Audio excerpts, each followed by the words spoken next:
What's up, guys? Dave with Miracle Canine Training. This is a public service announcement that we're making real quick just because I've gotten numerous phone calls from people in the last week on this topic, and it's something that I think everybody needs to be aware of, and particularly if you have a dog that has any sort of aggression issues, you have to be even more aware of, right? So this is the concept that we do not need to be sticking our face in the face of dogs that we do not know, right? So if you own a dog and you want to get all cuddly with them and you want to hang out with them and you want to kiss them on the head and this and that, that's fine, but you are assuming the risk that at some point your dog may not like that and may bark at you or growl at you or try to bite you because it's a very intrusive thing that you're doing, right?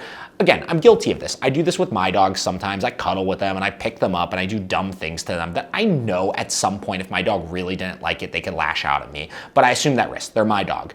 If you're doing this to dogs that you do not know or they are not your dog, you are creating the worst possible scenario. You're taking a dog and you're doing the most intrusive thing that you possibly can be doing to them, and it is the #1 place that you are going to get bit if it happens. And the problem is, people do this to dogs they don't know because they have this assumption that we should be able to do anything to any dog in the world and they should be able to tolerate no matter what the circumstances are, and they should never lash out or never bite or this or that, and it's completely unrealistic, right? Dogs have boundaries. Humans have boundaries. If I ran up to every single person that I met on the street and got in their face and was all excited to see them and acted all energetic and stuff, at some point somebody's gonna punch me, right? That doesn't mean that that's that person's fault, right? That means that I am doing something that is extremely intrusive and not being aware of the repercussions that could possibly happen from it. So, biggest rule here, and this is the takeaway from it, if it's your dog and you want to do that, that's fine, but I don't want to hear it if your dog bites you.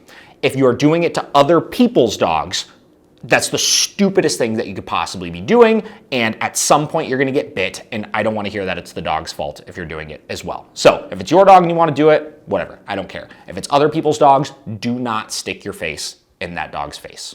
Just don't do it. It's the easiest possible thing that you could possibly do. Just do not do that one thing, and there's a very, very high probability that you will never get bit by a dog, and a dog will never get in trouble because they bit you because you did something stupid. So be aware of these things. This also includes getting on the floor with them and trying to hug them or leaning over them while they're laying on the couch or putting yourself in any sort of vulnerable situation like that. Just do not do it. Please, please do not do it, and everybody's life will be way easier. That's all. Public service announcement. We'll see you guys next time.